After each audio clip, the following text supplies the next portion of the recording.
Assalamualaikum warahmatullahi wabarakatuh. Boleh ke saya dapatkan sedikit input ataupun feedback daripada para peserta kalau boleh bagi reaction? Adakah suara saya jelas dan kita boleh mulakan talk kita pada malam ni? Boleh bagi thumbs up. Okey, Alhamdulillah, Masya Allah. Bismillahirrahmanirrahim. Jadi jom kita mulakan insyaAllah talk kita pada malam ni. Qala rabbi shrah li sadri wa yassir li amri wahlul 'uqdatam min lisani yafqahu qawli amma ba'd. Okey, baiklah. Assalamualaikum warahmatullahi wabarakatuh. Buat semua peserta-peserta dalam Soul Talk. Saya kira dalam ni ada 165 orang, Masya Allah. Jadi satu angka yang kalau kita tengok, kalau pergi berjuang ni insya-Allah lah ada peluang untuk menang sebab 165 barisan yang sangat-sangat kuat. Nak cari dari sudut ilmu, nak top up ilmu dan sebagainya insya-Allah. Jadi jom sebelum tu saya kenalkan diri dulu. Saya Husna Gani, boleh panggil Husna. InsyaAllah kita sama-samalah untuk malam ni kita dapatkan ilmu, kita berukhuwah dan sebagainya. Jadi untuk tanpa membuang masa lagi, jom kita mulakan soul talk kita pada malam ni dengan Ummul Furqan Al-Fatihah. A'udzubillahi minasyaitonirrajim. Bismillahirrahmanirrahim. Alhamdulillahi Rabbil Alamin. Ar-Rahmanirrahim. Maliki yawmiddin. Iyyaka na'budu wa iyyaka nasta'in. Ihdinas siratal mustaqim. Siratal ladzina an'amta 'alaihim غير المغضوب عليهم ولا الضالين. Amin. Okay. Untuk makluman semua, kalau nampak tulisan saya tu terbalik, mungkin disebabkan saya guna phone. So saya minta maaf untuk itulah. Sebab line saya dekat sini agak slow. Jadi kalau nak guna laptop, mungkin akan mengganggu perjalanan. Itu je lah untuk makluman. Okay, jadi uh, insyaAllah pada malam ni kita pertama kalinya akan adakan Soul Talk secara online. Kalau kira online-online ni dikira majlis ilmu ke tak? Kalau untuk maksudnya untuk kehidupan kita yang semakin maju, kita dah semakin berada dalam dunia nyata dan juga dunia alam maya, maka kita dikira juga majlis ilmu. Dalam satu hadis Rasulullah sebut, hadis daripada riwayat Muslim, jika kamu melalui satu-satu taman-taman ilmu, maka duduklah di sana dan dapatkan ilmu. Maka taman-taman ilmu itu disebut sebagai majlis-majlis ilmu, taman-taman syurga lah insya-Allah. Okay, jadi insya-Allah dengan kita berkumpul malam ni, dengan kita niat nak mendapatkan ilmu, moga-moga malaikat mencatat segala niat-niat baik kita pada malam ni insya-Allah. Jadi tanpa kita melengah-lengahkan masa lagi, saya kira ustazah pun dah ada dalam kita punya Zoom ni, betul tak?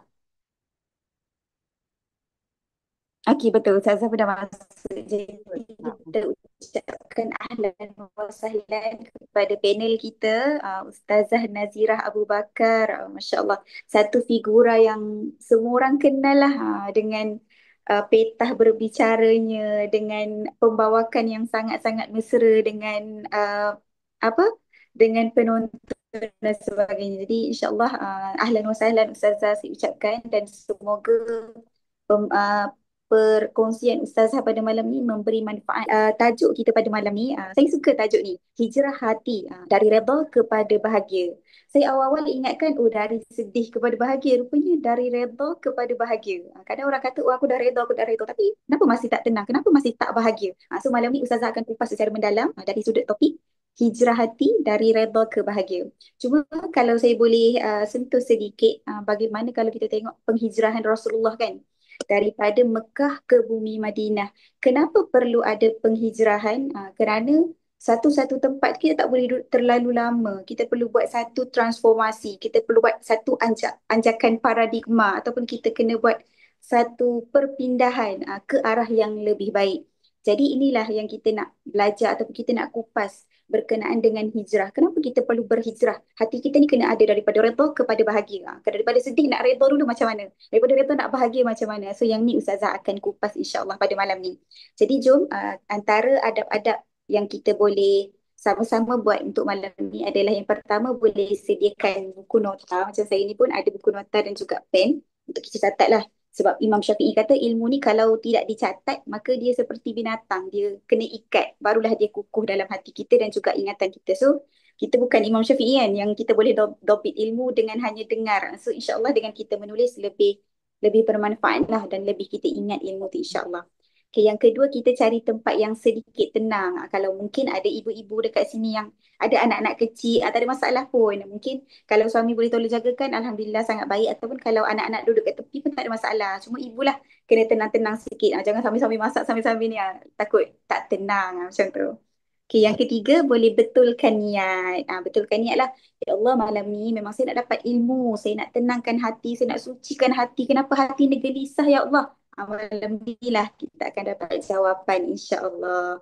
Dan yang seterusnya, yang keempat, kita fokuslah insya-Allah.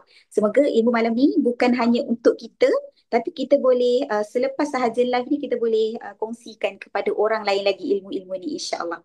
Okay, jadi jom kita dah pun 8.48.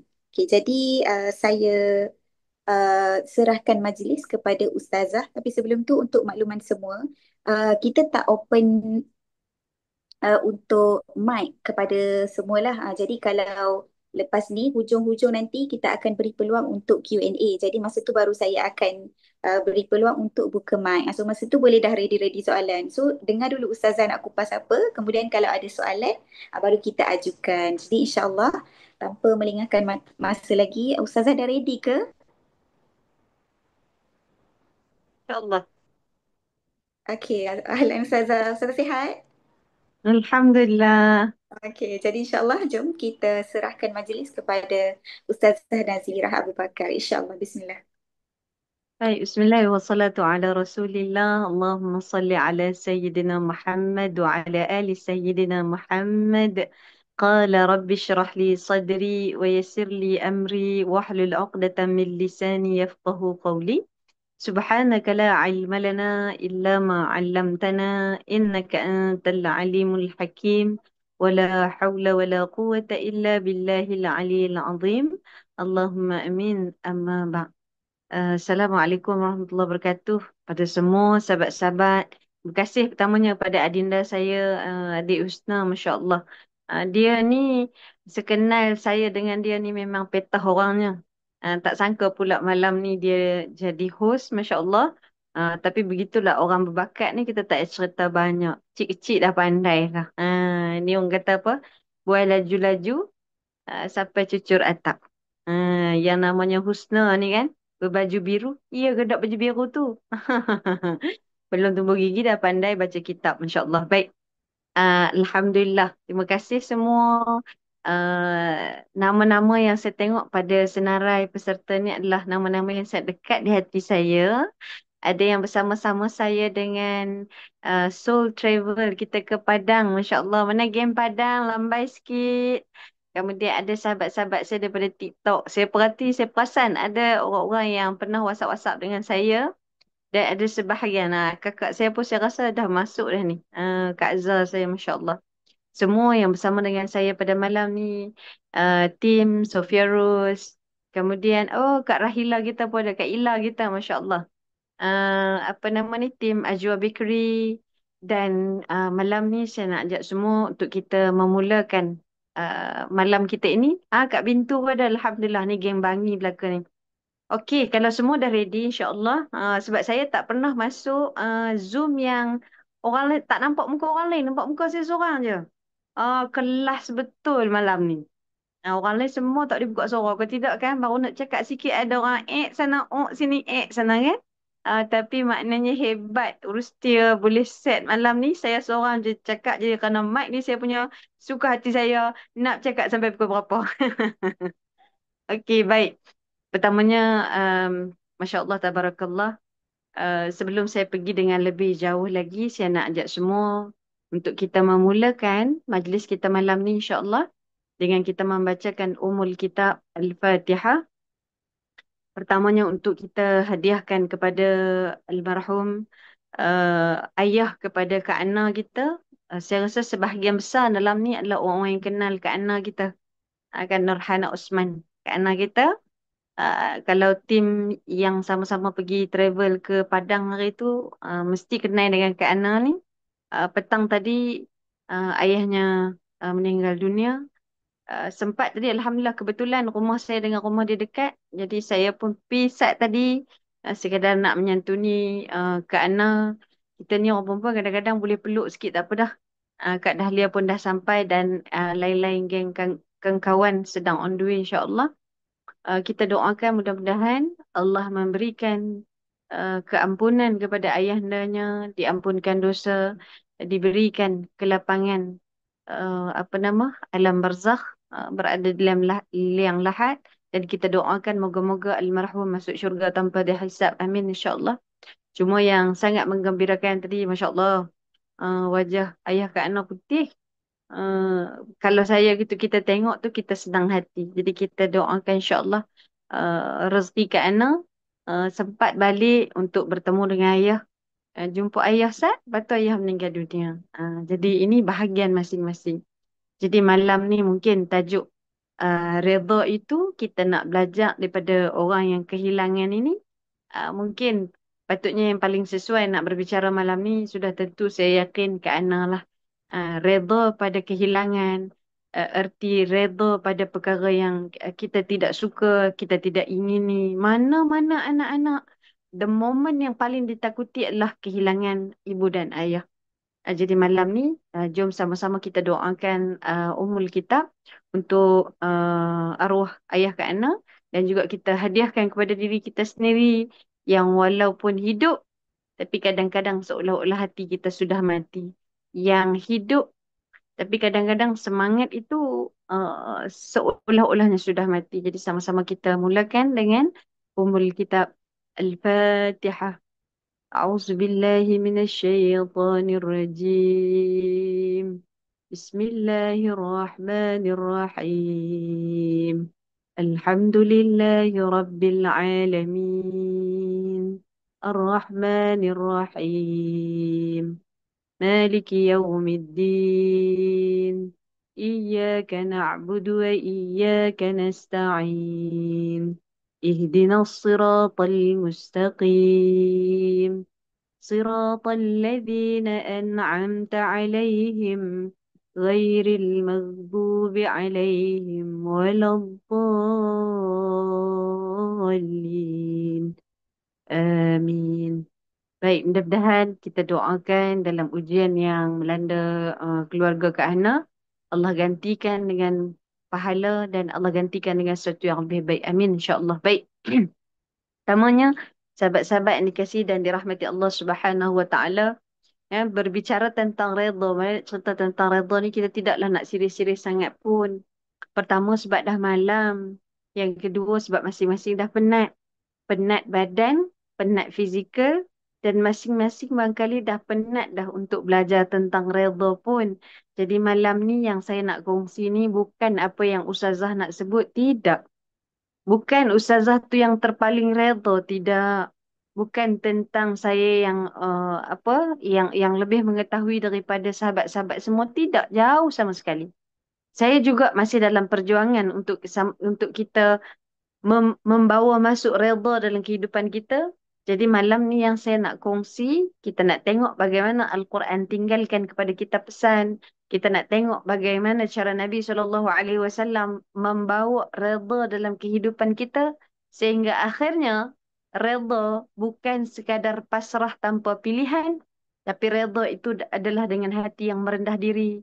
Kita mengakui kekurangan dan kita menyerahkan kehidupan kita ini sepenuhnya kepada Allah Subhanahu wa taala.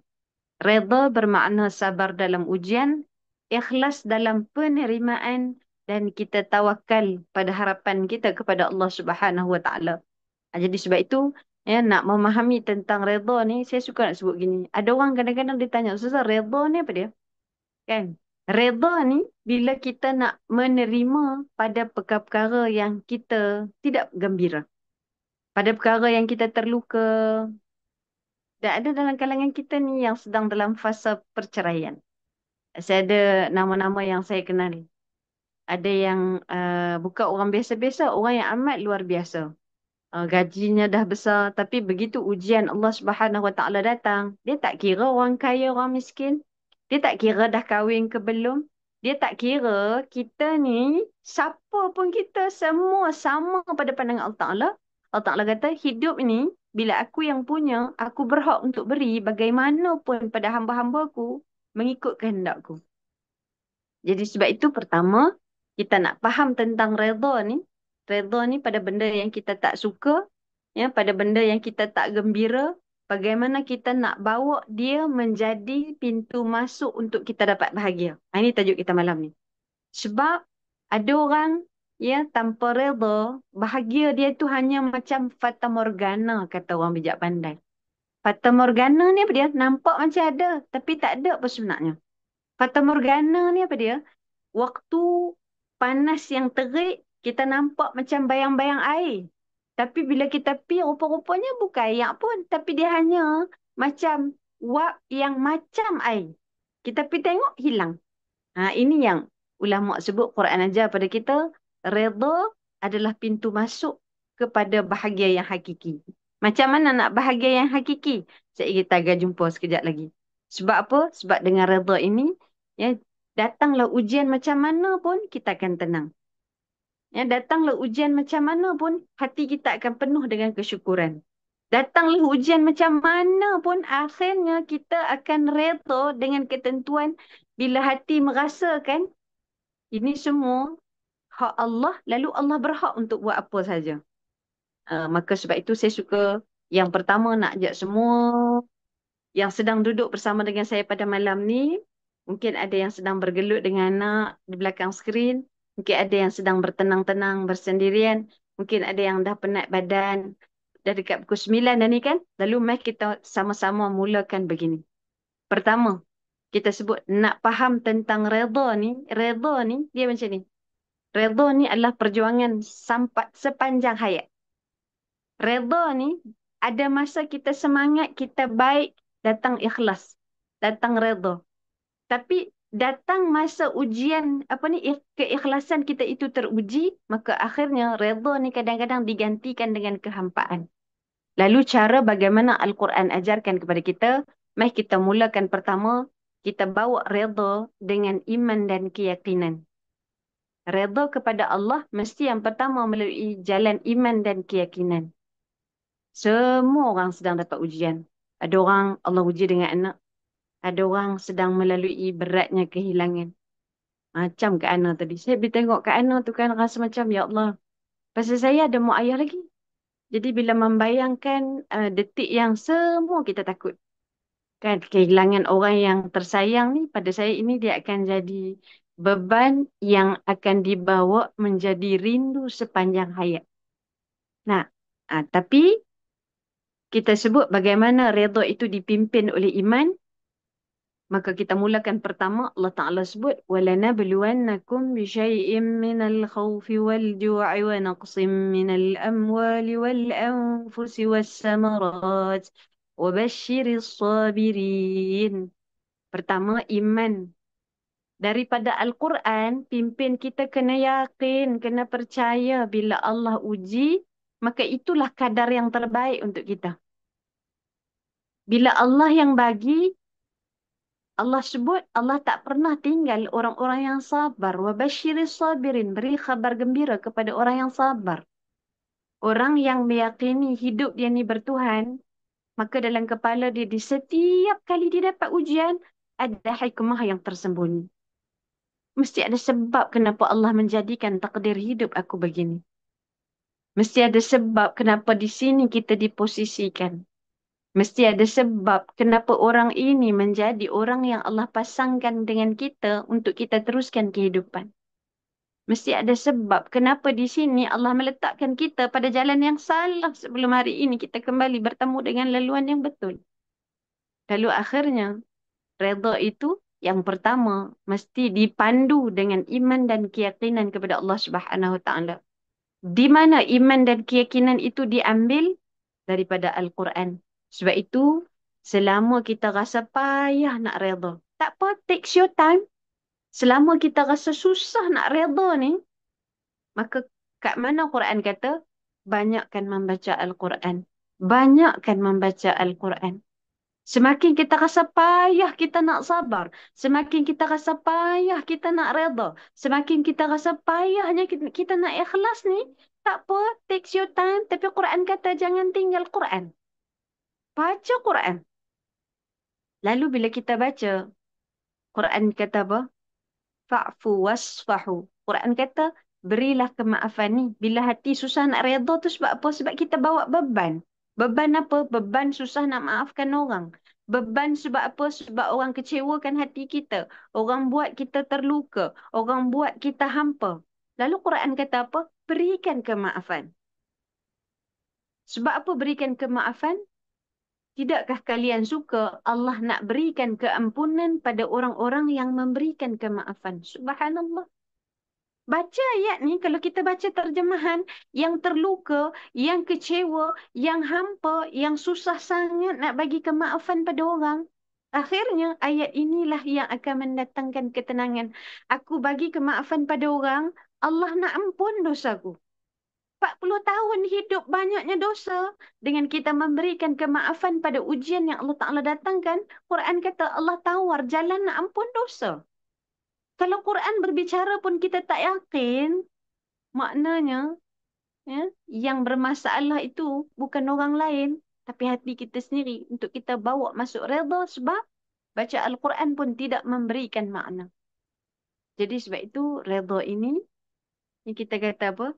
Untuk kita terus yakin dan percaya pada apa yang telah Allah berikan pada kita. Susah tak? Susah. Memang susah. Baca Al-Quran memanglah Allah nak ampunkan dosa. Allah nak ampunkan dosa. Baca kadang-kadang meleleh air mata. Sebab hanya hati yang tahu saja, yang rasa saja bagaimana peritnya untuk dia redha. Lalu Quran kata apa? Sudah terbina jalan iman dan keyakinan, menyusul selepasnya itu adalah yang kedua, untuk redha mesti dibina dengan jalan taubat dan muhasabah diri kepada Allah Subhanahu Wa Taala. Sebab apa? Sebab kadang-kadang Allah beri kita ujian untuk kita redha itu, Allah sengaja mencampakkan kelukaan. Allah sengaja mencampakkan kesakitan. Allah sengaja memberikan kepada kita kelukaan. Kerana akhirnya Allah nak panggil kita pulang dengan taubat dan muhasabah pada apa yang telah kita lakukan. Akhirnya ujian yang datang itu adalah panggilan untuk kita kembali ke pangkuan Allah. Dah lama sangat kita tak menangis dalam solat. Dah lama sangat kita tak bangun malam. Dah lama sangat kita tinggal untuk kita bangun malam dengan kita benar-benar mengadukan, meluahkan masalah kita kepada Allah. Lalu ini yang Allah persiapkan. Allah sengaja memberi kita ujian demi ujian. Allah sengaja mendatangkan kita laluan kelukaan di atas kelukaan, kerana akhirnya ya, bila kita redha pada ujian, itu jalan Allah memanggil kita pulang. Maka kerana itu yang kedua, puan-puan, kita bawa dalam kehidupan kita hari ini. Apa yang susah sangat untuk kita redha, barangkali belum banyak solat taubat yang kita dirikan. Hari ini kita dah masuk 4 Jamadil Akhir. Subhanallah. Jam celik pejam celik Jamadil Akhir.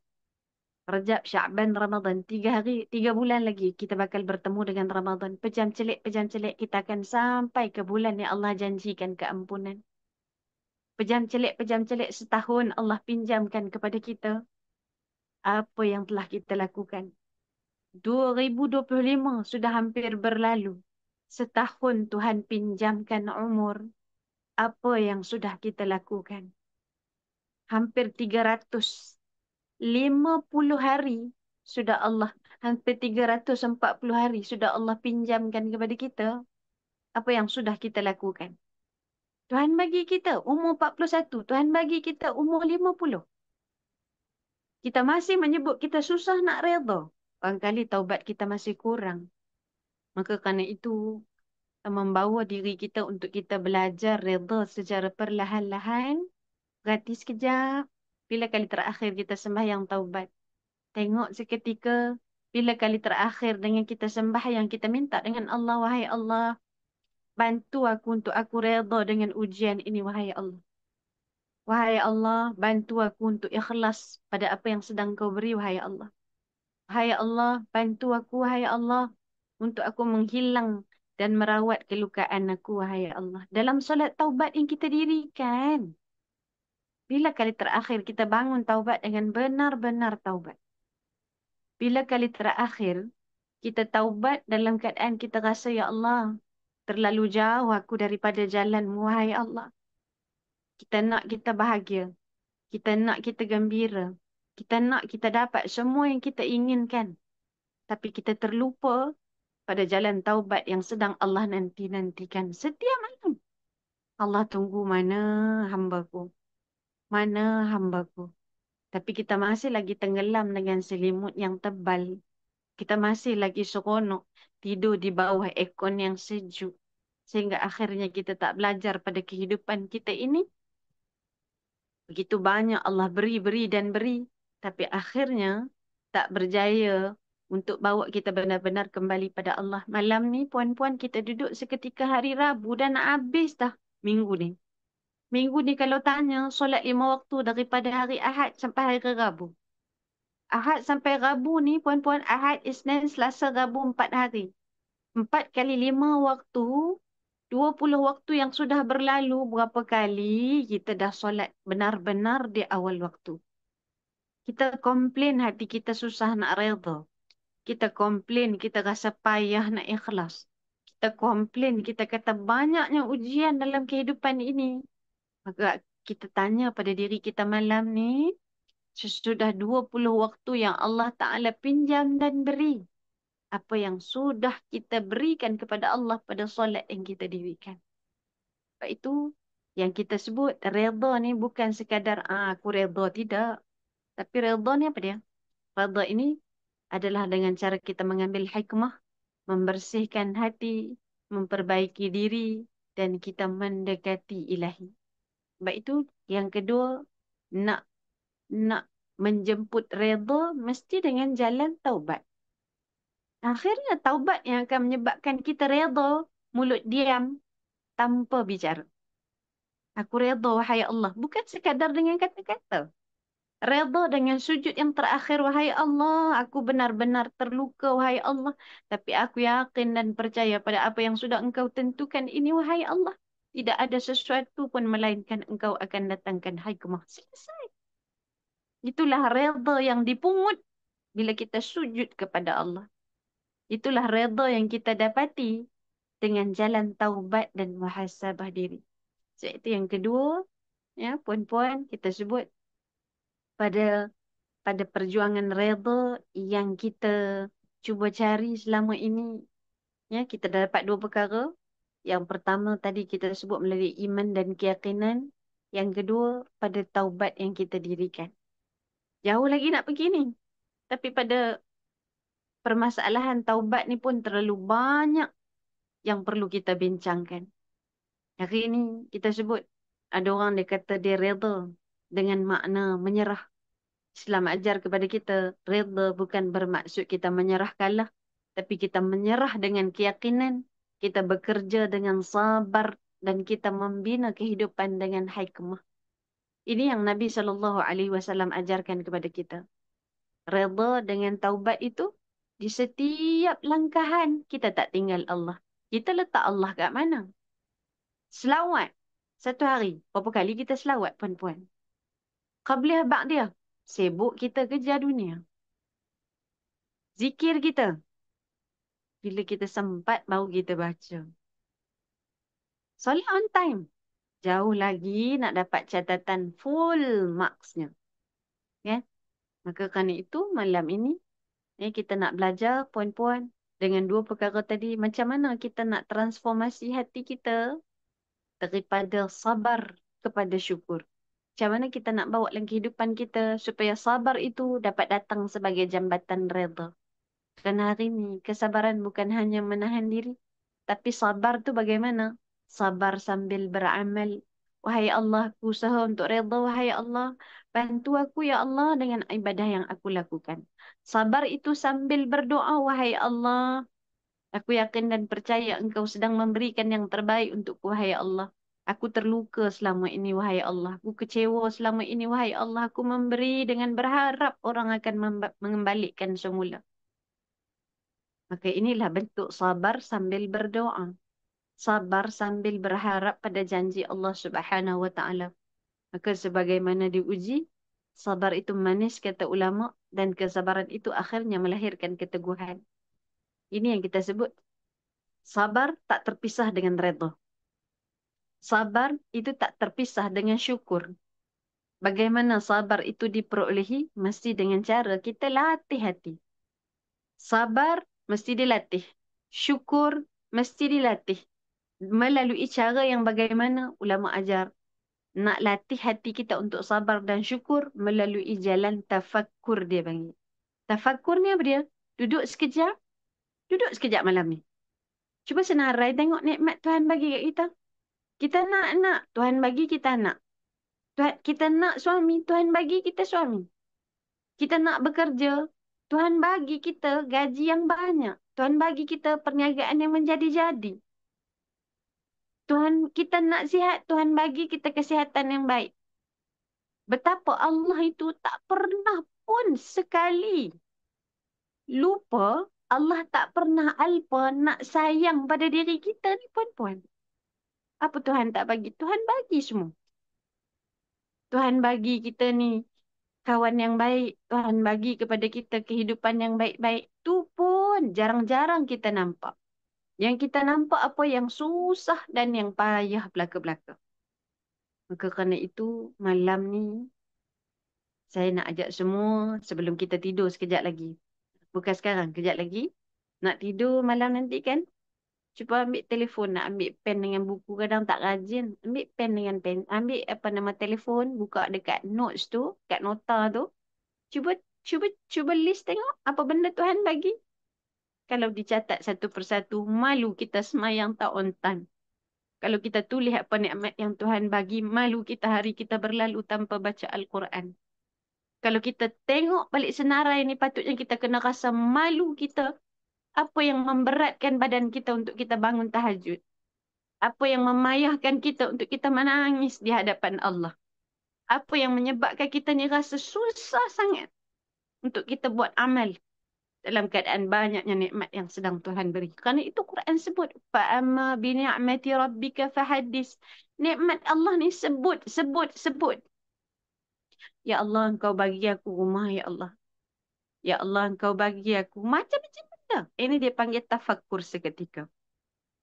Jeda seketika. Kita hari ni sibuk dengan telefon kita. Terasa bagai orang yang penting. Sekejap-kejap dia tengok telefon. Sekejap-sekejap tengok notification. Tak ada tulis status pun. Tapi seronok tengok kehidupan orang kan. Maka kerana itu, sebelum kita tidur malam ni, cuba kita tulis apa nikmat yang dah lama kita tak syukuri.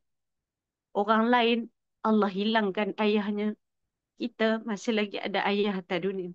Kan? Malam ni simple je. Tengok orang, ya Allah, pada erti sebuah kehilangan. Tanya orang yang sudah kehilangan orang-orang yang dia sayang. Barulah kita menghargai orang-orang yang masih hidup, yang masih lagi berada di sisi. Sebab itu cuba tengok. Kan? Sebab hari ni, puan-puan, ya, realitinya hari ni apa yang sedang berlaku? Apa yang sedang berlaku hari ni? Kita tak seimbang dunia dan akhirat.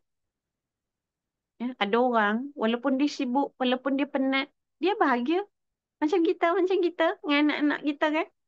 Balik rumah, mulut marah. Ini sahabat kita. Kehilangan ayah awal tahun. Saya ni lah yang masih ada ayah. Saya rasa, ya Allah, apa kita buat dengan ayah kita? Telefon tak tanya apa khabar. Kita jarang telefon mak ayah kita. Nah, kita tak tanya mak ayah kita hari ini makan apa. Kita makan sedap-sedap. Betul tak? Sebab itulah. Kan? Tanya pada orang yang sudah melalui fasa kehilangan. Untuk saya lah. Saya rasa saya sangat takut. Takut apa?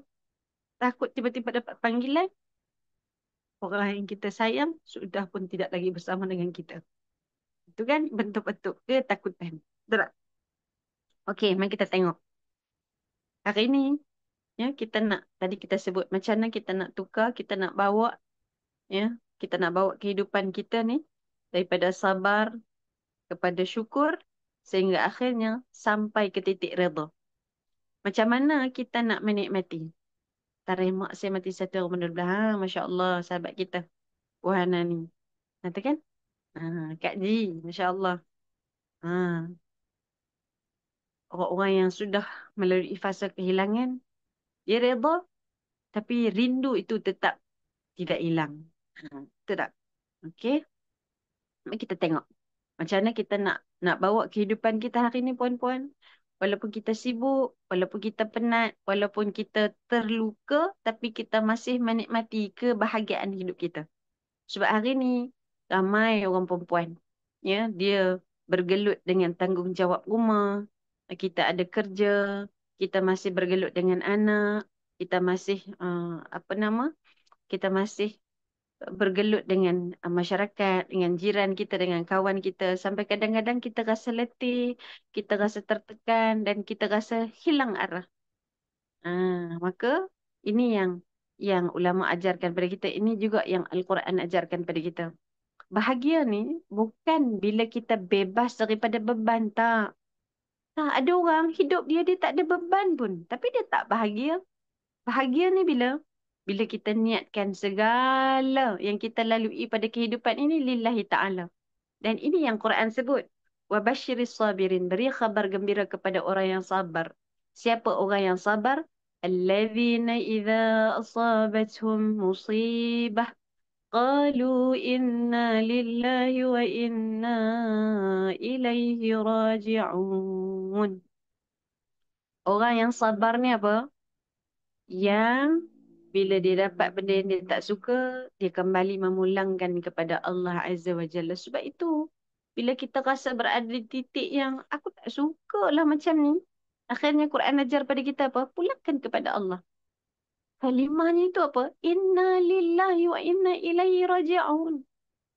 Inna lillah, kepada Allah kami datang dan kepada Allah, daripada Allah kami datang dan kepada Allah kami dikembalikan. Cuba praktis dalam diri. Ini dia panggil pause for a while. Pause for a while ni apa dia? Menghentikan seketika beban dunia kita dengan kita memulangkan kepada Allah Azza wa Jalla. Ya Allah. Di setiap kita rasa sakit hati, di setiap kita rasa susah nak memberi kemaafan, di setiap kita rasa hidup ini terlalu menyakitkan, pulangkan kepada Allah, kata Quran. Inna lillahi wa inna ilaihi raji'un. Sebut je. Inna lillahi wa inna ilaihi raji'un. Sebut sampai meleleh air mata. Sebut sampai kita rasa, ya Allah, tak terkeluar dah dengan kata-kata. Sebut sampai kita boleh akhirnya, tak perlu pun kita meluah yang pelik-pelik kepada orang. Tak perlu kita cerita pun pada orang tentang payahnya hidup ini. Cukup dengan kita menyebut, La hawla wa la quwata illa billah. Inna lillahi wa inna ilaihi raji'un. Tanpa orang pun kita boleh dapat kekuatan. Tapi kerana itulah yang namanya manusia. Kita seronok sangat bila kita rasa orang tahu kita ni susah. Kita rasa seronok bila orang tahu kita ni dulu pernah berjuang dengan kehidupan kita. Maka ini yang diajarkan kepada kita. Ya, untuk kita bahagia, mesti dengan kita menikmati apa yang sedang kita terima. Kalaupun yang datang itu namanya kelukaan, nikmati kelukaan itu. Kerana pada sebahagian kelukaan, itu harga yang sedang Allah letakkan sebagai mahar untuk kita masuk syurga. Semayang lebih kurang. Tuhan bagi ujian. Supaya dengan ujian itu, akhirnya ia yang membawa kita masuk syurga Allah. Kita masuk syurga bukan kerana semayang kita on time. Tapi kita masuk syurga kerana ada nilai redha pada diri kita. Itu yang disebut kita boleh bahagia. Ya, datangnya daripada pintu redha. Tak perlu orang nak buat jahat kat kita. Akhirnya kita redha kerana kita nak bahagia. Ni. Sebab itu kita sebut orang perempuan, bagaimana kita boleh nak menikmati kebahagiaan walaupun kita seorang-seorang. Ada tak cara dalam Quran? Ada. Quran kata bangkitkan diri kita dengan doa dan harapan. Maknanya kita kena reset fikiran kita ni. Ni. Kena reset. Reset macam mana? Dia panggil reframe. Reframe apa ni? Reframe apa? Allah ada dengan aku. Inna Allah la ma'al muhsinin. Itu kan Quran ajar. Innallaha la ma'al muhsinin. Allah bersama-sama dengan orang yang baik. Orang yang kalau rasa terlalu terluka, sebut ayat ni, tak perlu dicerita pada orang tentang sabarnya. Innallaha la ma'al muhsinin. Ya Allah, engkau sedang bersama dengan aku, wahai Allah. Engkau sedang bersama dengan aku, wahai Allah. Engkau sedang bersama dengan aku, wahai Allah. Akhirnya tak ada marah orang pasal apa Tuhan ada. Apa nak takut? Apa nak bimbang? Apa yang nak diragukan? Tuhan ada sedang memerhatikan. Itu cara Al-Quran. Sebab itu disebut doa silahul mu'min. Doa itu adalah senjata orang yang beriman. Kerana pada doa itulah menjadi senjata untuk kita cari kekuatan, untuk kita minta kebahagiaan. Akhirnya memohon kepada Allah itu bukan tanda kelemahan, tetapi tanda kita hanya, itu tanda kita yakin ada Allah yang sedang mendengar, memahami dan akhirnya menunaikan apa yang kita inginkan. Bahagia itu bila hadir daripada harapan yang berserah kepada Allah. Bukan dengan harapan semata-mata kepada manusia ataupun dunia. Tengok kiri kanan kita. Berapa banyak orang-orang yang sudah diceraikan. Tengok kiri kanan kita. Berapa banyak mak ayah yang sudah ditinggalkan. Lalu akhirnya Al-Quran ajarkan kepada kita. Bangun walau kau sendirian dengan doa dan harapan kepada Tuhan. La taqnatu min rahmatillah. Jangan putus asa pada Allah. Baca ayat Al-Quran. Akhirnya, ia akan datang membangkitkan kekuatan. Itu. Dan yang ketiga, puan-puan, untuk kita secara praktikalnya, untuk diri kita sendiri, memaknakan redha sebagai jalan untuk kita mendapat kebahagiaan itu adalah dengan kita kena cari lingkungan yang baik. Bila kita dah makin tua ni, kita dah kena select. Dah lebih 40, kita tak perlu kawan yang ramai. Kita hanya perlu kawan yang, Kak, hari ni dah baca Quran, Kak. Kak, jom Kak kita pergi majlis ilmu. Kak, kita belum buat lagi ni, Kak. Yang bila kita mengadu, sabar, Kak. InsyaAllah, Allah sedang bagi yang terbaik. Bukan kawan yang bila kita bagi tahu, dia hasut kita lagi. Kau ni dah lama sabar. Kalau aku tinggal suami kau tu. Kalau aku jadi kau, aku tinggal dia. Jangan cari kawan yang macam ni. Cari circle yang baik. Sebab akhirnya, ya, kita tetaplah seorang wanita yang kita perlukan nasihat, kita perlukan pelukan, kita perlukan dukungan bila mana kita penat, bila mana kita letih, bila mana kita sedih. Akhirnya lingkungan ini yang akan memberikan kita kekuatan. Dan ini yang kita cuba wujudkan dengan Soul Talk. Kita nak supaya puan-puan tak sendirian. Bukan puan-puan sahaja yang sakit. Ramai lagi yang sakit. Kita ada sahabat-sahabat kita yang sedang bergelut ditinggalkan suami dengan nafkah yang tak diberi. Dalam kalangan puan-puan ni, ada sahabat yang datangnya daripada mangsa sumbang mahram dengan abang sendiri. Yang ada dengan kita malam ni puan-puan yang berkali-kali diperlakukan oleh orang yang dia sayang. Dipukul oleh orang yang dia sayang. Ada dalam kalangan kita ni yang sedang bergelut, berjuang. Kerana keinginan zina yang tak pernah berhenti. Ada dalam kalangan kita. Saya sebut sebab apa nak bagi tahu.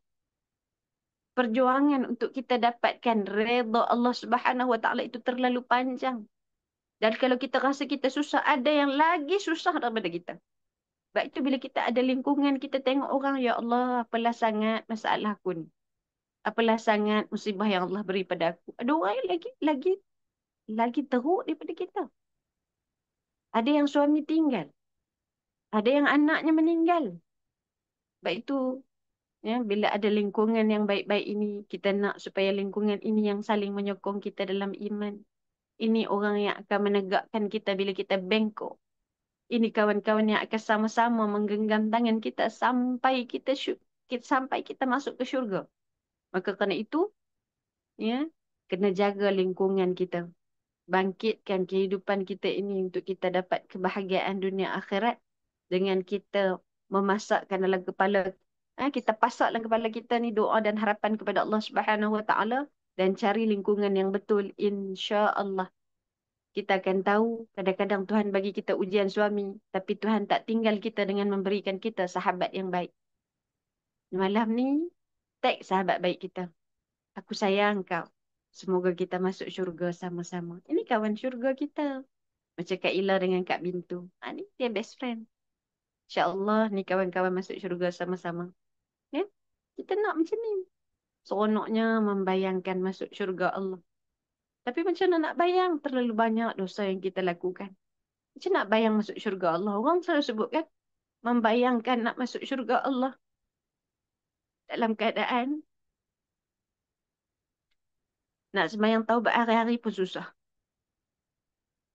Nak membayangkan, kita seronok membayangkan nak masuk syurga, tapi kita terlupa tanggungjawab nak minta ampun dengan Allah Subhanahu Wa Taala. Tapi ini bukan alasan untuk memutuskan harapan kita dengan Allah, tak. Kita nak bagi tahu perjalanan kita masih jauh. Lalu mari kita sama-sama berdoa, wahai Allah, kalaulah ujian ini jalan yang membuka, dia buka laluan pintas untuk kita masuk syurga, ambillah jalan yang payah ini, ambillah jalan yang melelahkan ini, ambillah jalan yang akhirnya barangkali mengundang rasa kecewa, rasa hina, rasa ditinggalkan, kerana barangkali jalan inilah yang akan membuka laluan kita untuk bertemu dengan Tuhan. Baik, itu kita sebut secara ringkas dan mudah untuk kita faham, dan bagaimana kita nak bawa satu ayat dalam kehidupan kita ini yang Allah Ta'ala ajarkan kepada kita, ya, tentang redha, tentang apa nama ni, tentang bertemu dengan Allah Azza wa Jalla. Saya nak tinggal puan-puan kerana dah pukul 9.30 dah. Malam-malam ni dia cakap banyak kan. Benar tak? Malam-malam ni semua orang nak tidur kan. Saya nak sebutkan kepada semua yang ada depan saya ni, ya, satu ayat yang Allah Ta'ala panggil orang-orang yang dia redha, dan dia redha dengan apa yang Allah beri, dan Allah redha pada dia. Apa yang disebutkan Allah Subhanahu Wa Ta'ala, Allah Ta'ala sebut, ya ayyatuhan nafsul mutmainnah, irji'i ila rabbiki radiyatan mardiyah, fadkhuli fi ibadi, fadkhuli jannati. Allah Ta'ala sebutlah surah Al-Fajr. Nanti ada rezeki, kita tadabbur surah Al-Fajr. Surah yang Allah Ta'ala cerita, jangan bimbang dengan apa yang ada di tanganmu, sekalipun ia gelap, sampai masa cahayanya akan terbit. Setelah melalui kepayahan malam yang panjang, Allah takkan meninggalkanmu dengan menerbitkan fajar di pagi hari. Ini surah Al-Fajr. Apa yang Allah Ta'ala sebut? Ya ayyatuhan nafsul mutmainnah, irji'i ila rabbiki radiyatan mardiyah, fadkhuli fi ibadi wadkhuli jannati. Malam ni saya nak ajak semua bawa balik ayat ni. Ayat ni puan-puan, Allah sedang mengiktiraf orang-orang yang sedang melalui pergelutan untuk menundukkan hatinya sendiri. Allah panggil dengan panggilan yang begitu menenangkan. Ya ayyatuhan nafsul mutmainnah. Allah sebut, puan-puan, ini yang disebut nafsul mutmainnah. Apa yang disebutkan, wahai jiwa yang tenang. Allah panggil kita, puan-puan. Malam ni, bawa ayat ni lah kehidupan kita. Allah panggil kita, wahai Puan Siti, yang jiwanya sedang tenang. Allah panggil Puan Lina, ayat 27 sampai ayat 30. Apa yang disebutkan, Allah panggil Puan Lina, ya ayyatuhan nafsul mutmainnah, wahai jiwa yang tenang. Allah Ta'ala tak sebut, wahai, bukan jiwa, ini bukan jiwa yang tidak diuji. Allah Ta'ala sebut, wahai jiwa yang tetap tenang walaupun datang ujian. Tenang kerana apa? Bukan kerana kita sabar sangat pun. Bukan kerana kita kuat sangat pun. Kita tenang kerana kita yakin Allah ada bersama-sama dengan kita. Dan bukan kerana orang yang ada di sekeliling kita memudahkan jalan kita. Irji'i ila rabbiki radiyatan mardiyah. Bayangkan puan-puan, Allah panggil kita dengan panggilan yang Allah Ta'ala kata, pulanglah kepada Tuhan. Begitu Allah memanggil kita pulang. Ya, barangkali hari ni, bila kita baca ayat ni, kita kena sebut kat dada kita ni, kat hati kita ni. Hati kita ni dah lama merindui Allah.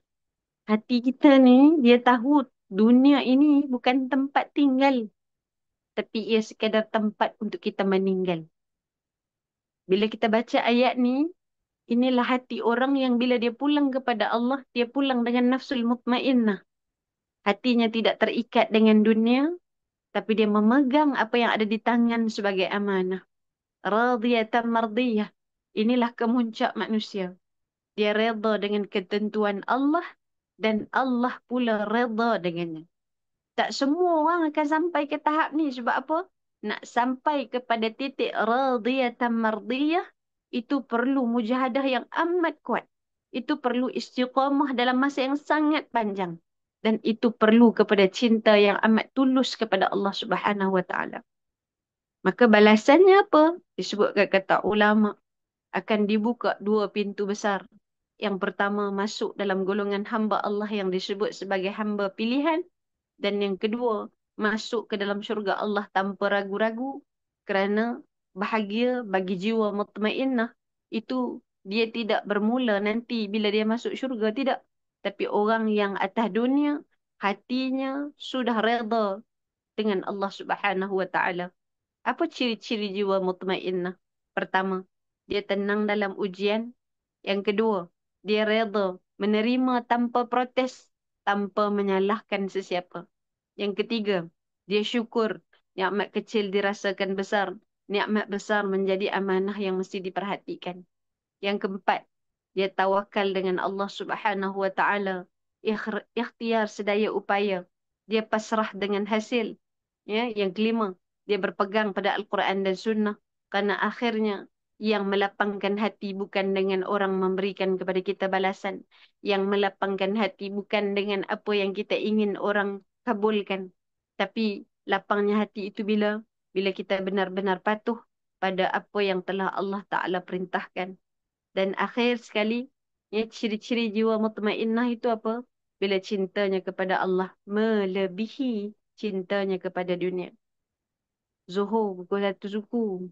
Tapi 1 suku itulah kita masih kalut dengan kerja-kerja di pejabat, dengan perniagaan-perniagaan kita. Maka kerana itu ulama kata letak dalam kepala dunia bukan matlamat, melainkan ini hanyalah wasilah. Macam mana semua ni dapat kita perolehi? Yang 5 perkara tadi, 6 perkara tadi, mesti dengan perjuangan hati. Bermula dengan pertama, tinggalkan keluh kesah. Bina rasa syukur dalam diri. Tinggal keluh kesah, wahai ya Allah. Bantu aku ya Allah supaya mulut aku ya Allah tidak banyak berkeluh kesah ya Allah. Tiap-tiap hari wahai Allah ampunkan aku ya Allah kerana banyaknya keluh kesah yang sudah aku luahkan di bibir aku ini wahai Allah. Kedua, berhenti bertanya, kenapa aku? Berhenti. Kenapa aku? Kenapa aku? Kenapa aku? Dan mulakan berkata, Allah tahu yang terbaik untuk aku. Tengok tak perlu orang cakap, bukan ustazah, bukan kawan, bukan kaunselor, you yourself. Allah tahu apa yang terbaik untuk aku. Tak percaya malam ni nak tidur, cuba berlapang dada menerima takdir. Allah tahu apa yang terbaik untuk aku. Duduk seorang-seorang boleh meleleh air mata. Sekarang pun kalau kita buat, ya Allah, Engkau tahu apa yang terbaik untuk aku. Hilang, terlupa tadi tanya, kenapa aku, wahai Allah? Ini, dua. Yang ketiga, kena jadikan. Adjust balik, puan-puan. Solat bukan sekadar kewajipan, tapi solat sebagai medan pertemuan untuk kita cipta momen-momen kita dengan Allah Subhanahu Wa Taala.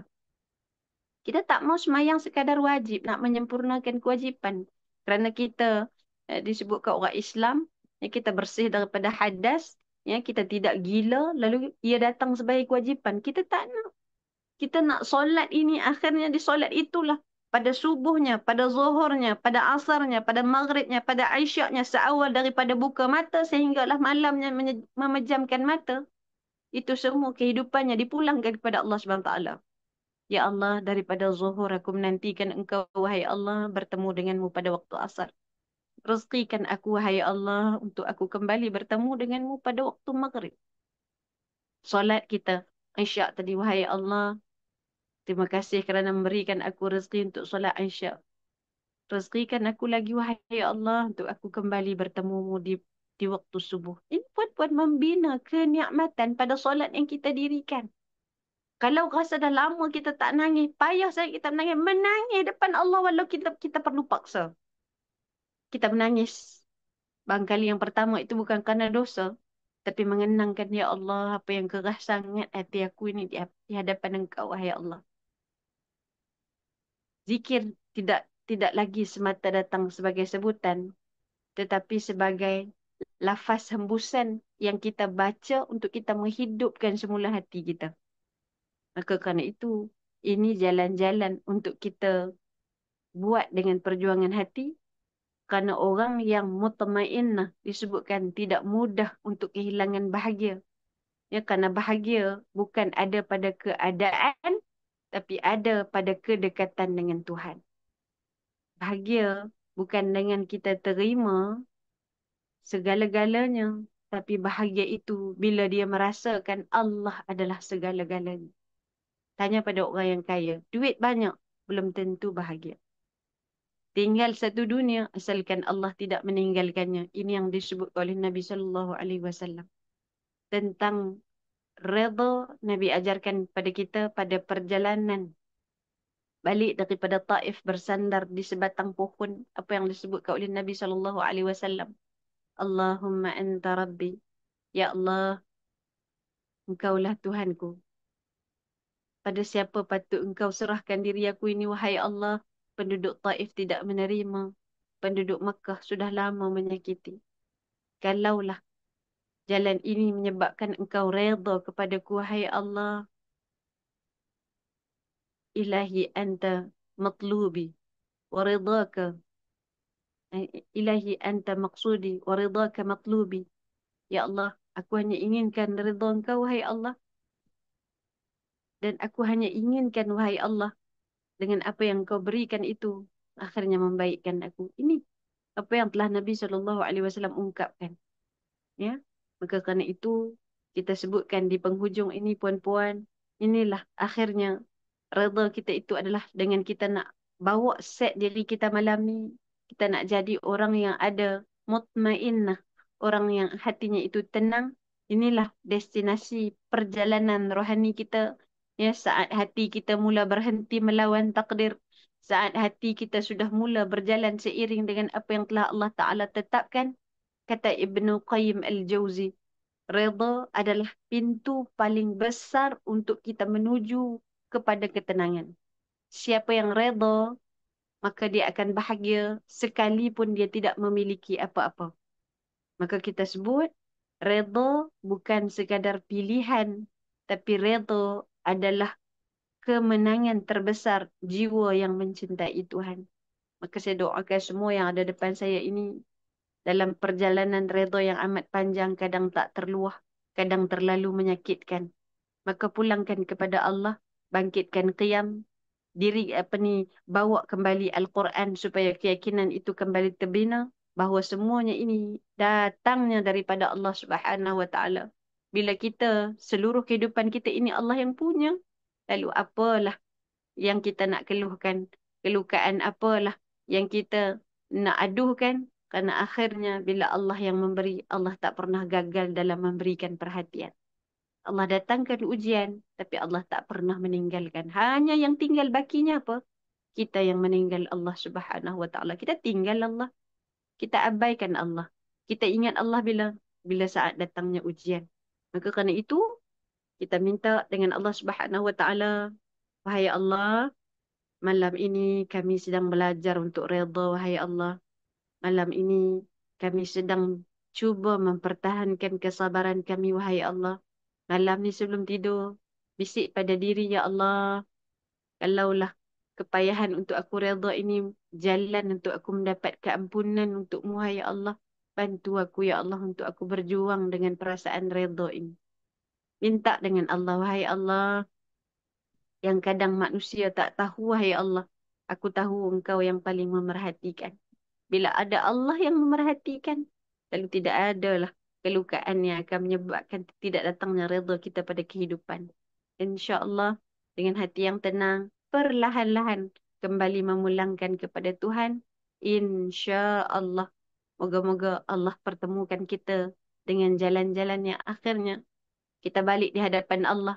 Apa yang Allah sebutkan kepada kita, ayat yang sudah pun kita kongsikan tadi, puan-puan, membayangkan Allah sedang menyebutkan di hadapan wajah kita, ya ayyatuhan nafsul mutmainnah, di hadapan syurga Allah.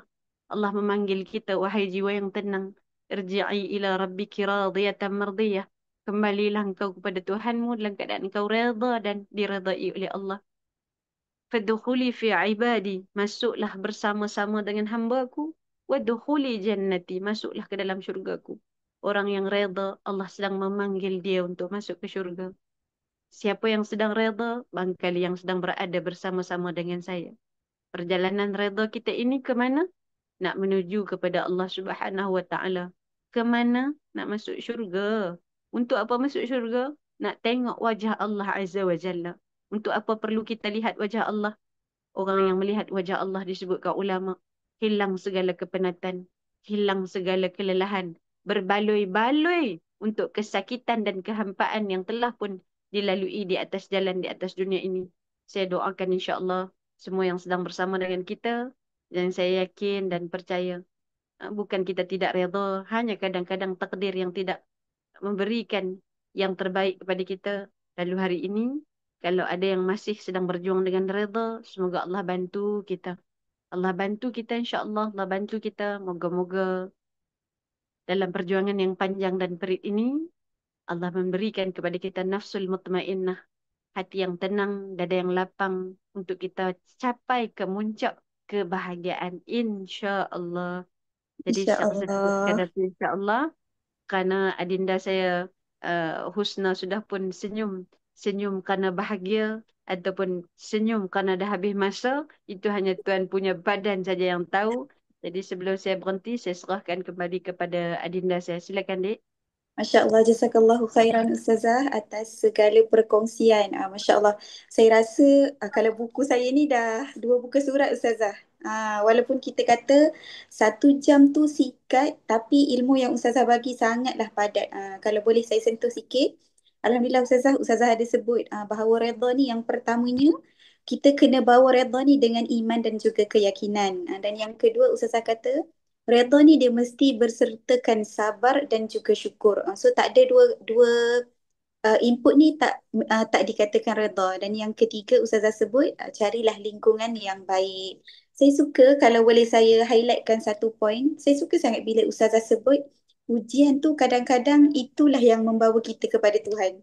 So betul lah kan, kadang kita rasa kenapalah aku diuji, kenapalah aku yang menerima ujian ni, kenapa aku kena melalui benda-benda macam ni. Tapi hakikatnya kadang ujian tu lah, di titik terendah tu lah Allah nak bawa kita sebenarnya kepada Allah. Jadi ini boleh jadi 1 poin untuk kita husnuzan balik dengan segala ujian yang kita dah alami sebelum ni. Oh, inilah yang membawa aku sekarang. Inilah yang membawa aku. Ujian-ujian tu dulu yang menjadikan aku lebih baik sekarang. Dan poin ni juga menjadikan kita untuk akan datang lebih berlapang dada. Oh, ujian akan datang, ya Allah aku redha. Aku dah bersedia. Sebab mungkin ujian itulah yang akan membawa aku semakin kembali kepadamu, ya Allah. So saya suka sangat poin ni, dan poin ni agak berkesan lah di hati saya. Jadi terima kasih banyak-banyak Ustazah untuk ilmu pada hari ini. Dan barangkali tadi Ustazah banyak kali sebut, saya rasa 4-5 kali Ustazah ulang surah Al-Fajr ayat 27 sehingga 30. So bolehlah kita lepas ni ada masa-masa free, buka Al-Quran, buka balik dan kita tadabbur balik 3 ayat yang bagi kita, 3 ayat yang sangat-sangat ringkas tapi membawa maksud yang sangat mendalam untuk kita tadabbur insya-Allah. Dan kalau ada peluang kita minta Ustazah tadabbur di lain waktu insya-Allah. Okay. Mendengarkan ustazah yang sangat-sangat menarik, dan saya pun rasa macam seronok, rasa tersentuh sangat bila dapat poin-poin macam ni. Apa kata kita tanya ustazah, ada lagi tak talk akan datang? Sebab setahu saya, kita ada lagi talk yang lebih panjang, lebih bersemuka, nak tanya ustazah secara direct pun boleh, nak bertentang mata dengan ustazah pun boleh pada bulan Disember. Betul tak ustazah? InsyaAllah. Sekali ustazah boleh InsyaAllah. share kan? Boleh, insyaAllah. Nanti kita akan buat satu session bersama dengan Ustazah Isfadiah. Tajuknya Tuhan berikan aku cinta, saat hati lelah aku pun pulang kepadamu hai Allah. Bersama dengan Ustazah Isfadiah. Itu ada di depan skrin puan-puan. 1:30 hingga 4:30 petang kita akan tutup dengan high tea insyaAllah. Di Sky Dining 118 di Wangsa Maju insyaAllah. Ini kita akan buat apa ni kita sebut apa? Sesi bersama dengan Ustazah Isfadiah, orang yang pada saya ni guru ni. Nanti kita nak berbicara tentang kita tak nak lagi pura-pura. Kadang-kadang kita ni Perempuan ni orang yang paling pandai berpura-pura bahagia. Kan? Lihat duduk depan saya ni semua sedang berpura-pura. Dia hanya mahu kelihatan hebat. Dia hanya mahu kelihatan kuat. Sedangkan sebenarnya dia sedang rapuh di dalam. Jadi insyaAllah kita nak bantu semua. Dan Sofia Rose malam ni berbesar hati. Dia nak bagi apa? Dia nak bagi RM10 off untuk orang yang beli tiket Soul Talk December. Dan akan dapat apa? Goodies bag bernilai lebih daripada RM200. Ada produk Sophia Rose. Tengoklah mungkin shawl ke, mungkin tudung bawal ke. Kemudian ada high tea. Dan insya-Allah ada lagi beberapa perkara yang akan kita kongsikan insya-Allah. Kerana tempat terhad rasanya berapa pack dia ada, Dek? Tak banyak Ustazah. Dan kita pun tak open untuk ramai. Kita memang buat secara eksklusif. So, siapa-siapa nak, kena daftar malam ni juga. 170 packs. Okey, 170 packs saja. Maknanya dia memang very close session. Jadi sebab itu, ni bukan program malam ni, saya sebutnya disclaimer. Malam ni bukan program untuk kita menjual Soul Talk December. Tidak. Saya sebut kepada adik saya Sakinah, malam ni bukan untuk kita jual the next program, tidak. Kita hanya nak memberikan option, kita hanya nak memberikan pilihan untuk orang-orang yang sedang mencari kekuatan. Kita nak ajak balik dengan Quran, balik dengan Quran, balik dengan Quran. Di mana jalan untuk kita balik dengan Al-Quran? Ini yang sedang kami cuba bantu melalui program-program Soul Talk, insya-Allah. Kalau siapa yang sebut ini adalah sekadar teaser untuk next program, tidak. Malam ini bertemu dengan ya ayat Tuhan Nafsul Mutmainnah. Ini bukan yang dirancang-rancang, tidak. Tapi kita benar-benar nak supaya semua yang ada bersama dengan kita malam ni terasa benar Allah sedang memegang hati kita, terasa benar Allah memandu hidup kita. Kerana akhirnya yang membawa puan-puan ke sini bukan saya, bukan Sofia Rus, tapi Allah yang memulangkan kita untuk berada di sini pada malam ini. Mungkin kerana kebetulan, mungkin kerana kawan, mungkin kerana ada sesuatu yang kita inginkan. Lalu bila Allah yang berserah, bila Allah yang memberi, maka kita berserah. Moga-moga ini yang terbaik untuk kita. Biiznillah, insyaAllah. Okey, kita ada soalan ke, Dek? 1, 2, 3, tak InsyaAllah. ada soalan kan? Okey, kerana Okey. tidak ada soalan, saya rasa sebelum kita tutup insyaAllah. Bagaimana? Oh, ada. Okey. Bagaimana nak bezakan antara redha dan ikhlas? Okey, banyak pula soalan ni. Okey, bagus. Kerana ada yang tanya soalan di apa nama ni di ruangan komen, saya jawab 1, 2 insya-Allah, Boleh boleh ya? Ustazah. Kita raikan insyaAllah. Baik. Bagaimana nak bezakan antara redha dan ikhlas? Apa makna redha? Apa makna ikhlas? Ini pertama. Kita kena faham. Awak dia padam. Sekejap ya. Okey. Dengarkan suara, Dik. Apa dia terpadam pula dah ni? Kan? Ada? Dengar Ustazah? Okey. Tiba-tiba skrin jadi gelap. Ingatkan saya yang pitam dah opanya skrin. Skrin terpadam, Masya Allah. Okey. Baik, macam mana kita nak beza antara redha dan ikhlas? Ikhlas ni apa dia? Cara hati kita buat. Cara hati ketika berbuat. Redha ni apa dia? Redha ni adalah cara hati kita menerima apa yang terjadi. Kan? Dua-dua adalah amalan hati. Tapi arah dan cara kita melihat itu dengan cara yang berbeza. Ikhlas, ni hati kita bila kita buat. Bila kita nak bagi, itu ikhlas. Ikhlas memberi. Redha itu hati menerima. Tapi perjuangannya sama. Payah dan ikhlas, payah. Waktu kita paling ikhlas itulah biasanya menjadi titik paling tinggi untuk datangnya ujian kepada kita. Waktu isteri sedang ikhlas untuk memberikan khidmat pada suami, itulah pada sebahagian orang datangnya ujian kecurangan. Pada titik keikhlasan seorang ibu, itulah Allah uji dengan anaknya buat perangai macam-macam. Pada titik ikhlasnya seorang pekerja, ketika itulah dia akan diuji dengan dia tidak dihargai oleh sesiapa. Maka kerana itu, bila yang masuknya itu, ikhlasnya masuk ketika berbuat itu, datang dengan hati yang ikhlas, maka akhirnya hati akan redha. Tak apalah orang tak mau bagi pun, aku ada Tuhan. Syaratnya macam mana? Mesti masuknya itu dengan ikhlas. Maksudnya itu, ikhlasnya itu kerana Allah. Lalu akhirnya barulah penerimaannya itu dengan redha. sehingga akhirnya kedua-duanya mendatangkan kebahagiaan kepada Allah Subhanahu Wa Taala. Tanda dia apa dia? Tanda orang ikhlas ni, dia tak kecewa bila tidak dihargai oleh manusia. Dia tak marah bila kebaikannya tidak dibalas. Dia tak sakit hati bila orang tak sebut namanya. Kerana akhirnya dia tahu apa? Manusia tak wajib balas pun apa yang dia buat. Kerana akhirnya Allah sahaja yang akan menilai apa yang sudah dilakukan oleh dirinya. Maka kerana itu tanda-tanda ikhlas yang mungkin kita boleh perhati. Ya, mungkin kita boleh semak tanda ikhlasnya juga. Bila ada orang ke tak ada orang ke, tetap dia memilih untuk menjadi orang-orang yang baik. Itulah orang yang ikhlas. Disebutkan dia akan terus bergerak membawa dirinya hanya untuk Allah Azza wa Jalla. Bila ikhlas dan juga redha itu bersatu dalam diri manusia, dalam diri seorang wanita, ya, maka hidupnya takkan lagi bergantung dengan manusia, tapi dia bergantung dengan pemilik kehidupan manusia, iaitulah Allah Azza wa Jalla. Jadi insya-Allah, mudah-mudahan Allah Ta'ala bantu kita. Tanpa ikhlas, amal kita tidak bernilai. Tanpa redha, hidup kita tidak akan tenang. Itu dia insya-Allah. Ikhlas, pintu amal. Redha, itu pintu bahagia. Masya Allah, terima kasih Ustazah.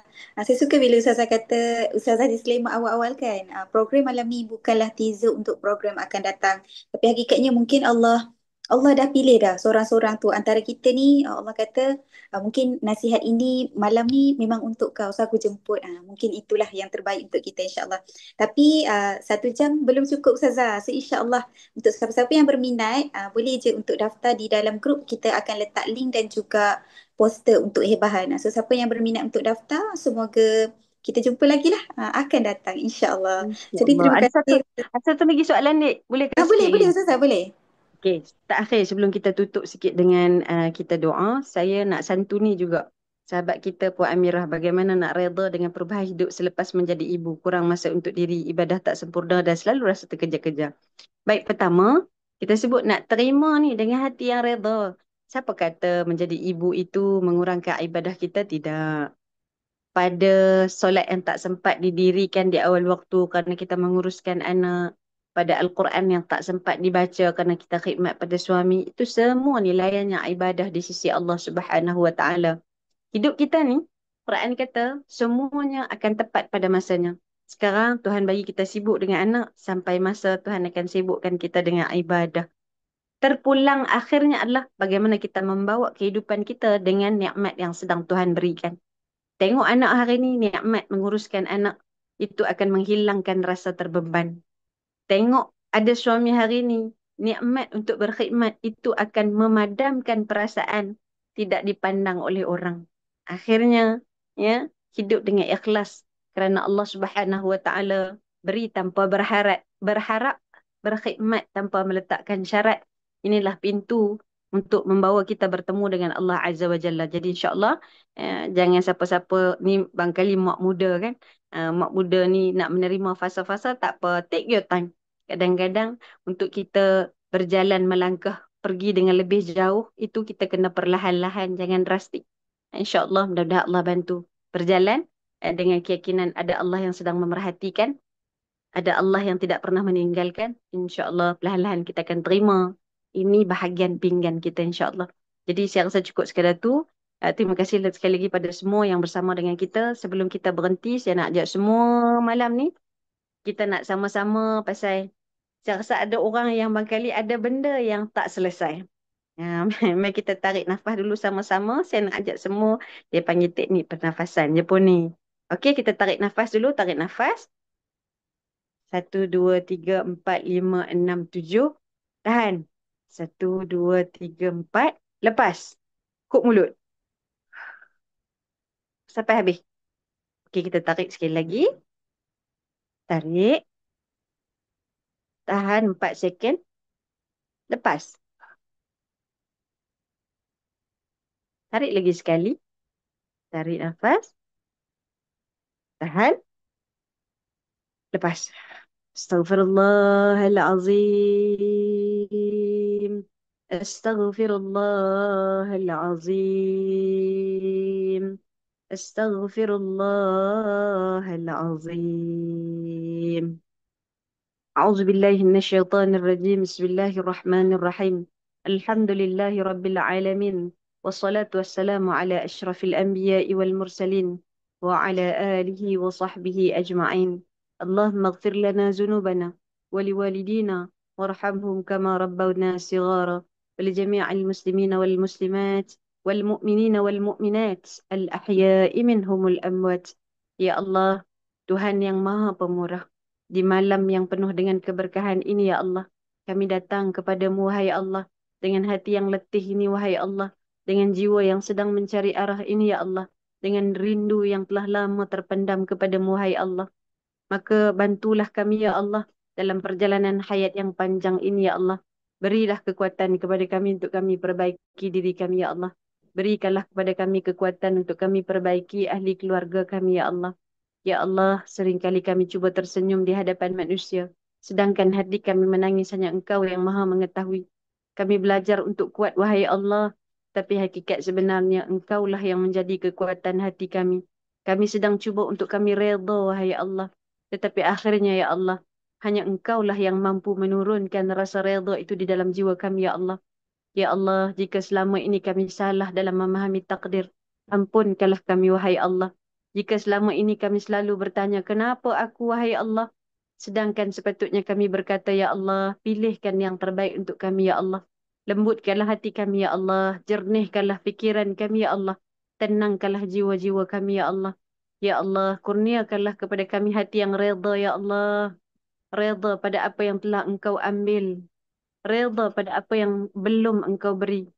Reda pada ujian yang kami tidak mengerti, wahai Allah. Reda pada perjalanan hidup yang Engkau pilihkan untuk kami ini, wahai Allah. Ya Allah, jadikanlah, ya Allah, di setiap air mata yang gugur itu sebagai penyembuh, bukan pembeban. Jadikanlah setiap luka yang singgah itu sebagai jalan untuk kami pulang kepada Engkau, wahai Allah. Jadikanlah di setiap kehilangan yang menyapa sebagai ruang untuk Engkau hadirkan sesuatu yang lebih baik, wahai Allah. Ya Allah, jika kami penat, maka tenangkanlah. Jika kami lemah, maka kuatkanlah. Jika kami goyah, maka teguhkanlah. Jika kami lupa, ingatkanlah kami, wahai Allah. Jika kami jauh, maka dekatkanlah. Jika kami hampir berputus asa, bukakanlah sebesar-besar pintu harapan kepada kami, wahai Allah, seluas langitmu, wahai Allah. Ya Allah, bahagiakan kami dengan caramu, ya Allah. Bukan sekadar dengan apa yang kami mahu, ya Allah. Tetapkanlah untuk kami, ya Allah, apa yang baik untuk kami dunia dan akhirat kami, ya Allah. Ya Allah, ketika bahagia yang tidak hilang walaupun dunia berpaling, ya Allah. Berikanlah kami kebahagiaan yang tidak rapuh walaupun manusia meninggalkan kami, ya Allah. Ya Allah, ya Latif, ya Wadud. Tutupkanlah lembaran luka semalam, ya Allah. Bukakanlah halaman baru penuh sinar untuk kami, ya Allah. Isikanlah ia dengan ketenangan, ya Allah. Isikan hati kami dengan tawakal, ya Allah. Isikanlah hati kami dengan cinta kepadamu, wahai Allah. Jadikanlah kami wanita yang kuat, bukan kerana dunia memerlukan kami kuat, tetapi kerana kami yakin Engkau sentiasa ada bersama dengan kami, wahai Allah. Ya Allah, terimalah setiap doa yang tersimpan dalam diam, ya Allah, yang tidak mampu untuk kami lafazkan, yang hanya Engkaulah yang paling memahami, kerana Engkaulah yang mendengar tanpa perlu kami bersuara, yang mengetahui sebelum sempat kami meminta, yang mengasihi kami lebih daripada segala apa yang kami miliki, wahai Allah. Redakanlah hati kami, ya Allah. Tenangkanlah jiwa kami, ya Allah. Bahagiakanlah langkahan-langkahan kami, wahai Allah. Sehingga akhirnya kami kembali kepadamu, wahai Allah. Dalam keadaan Engkau reda kepada kami dan kami reda dengan apa yang sedang Engkau beri. Rabbana atina fid dunya hasanah wa fil akhirati hasanah wa qina azaban nar. Wa sallallahu ala sayyidina Muhammad wa ala alihi wa sahbihi ajma'in.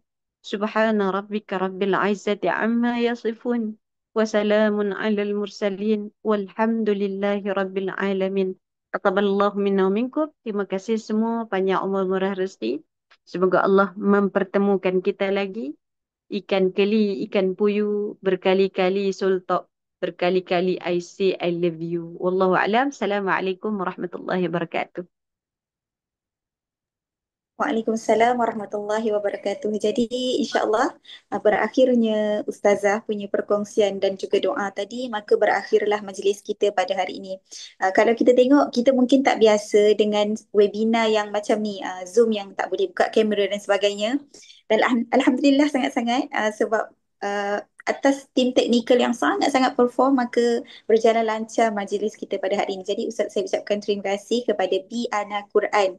Untuk siapa-siapa yang ada anak, yang nak hantar anak, walaupun pengajian secara online, tengoklah online kita pun berjalan dengan lancar. Jadi insyaAllah jika pengajian anak-anak akan berjalan lancar juga. Jadi terima kasih sangat-sangat untuk sponsor Zoom platform pada malam ini. Jadi itu sahajalah saya selaku host mengucapkan ribuan terima kasih kepada Ustazah atas segala perkongsian untuk malam ni. Dan insyaAllah saya juga minta maaf untuk segala kekurangan sepanjang mengendalikan live pada malam ini. Jadi insyaAllah kita bertemu lagi kalau ada rezeki untuk hari yang akan mendatang. Jadi jaga diri semua. Kita tutup dengan tasbih kafarah dan suratul As. Subhanakallahumma wa bihamdika asyhadu an la ilaha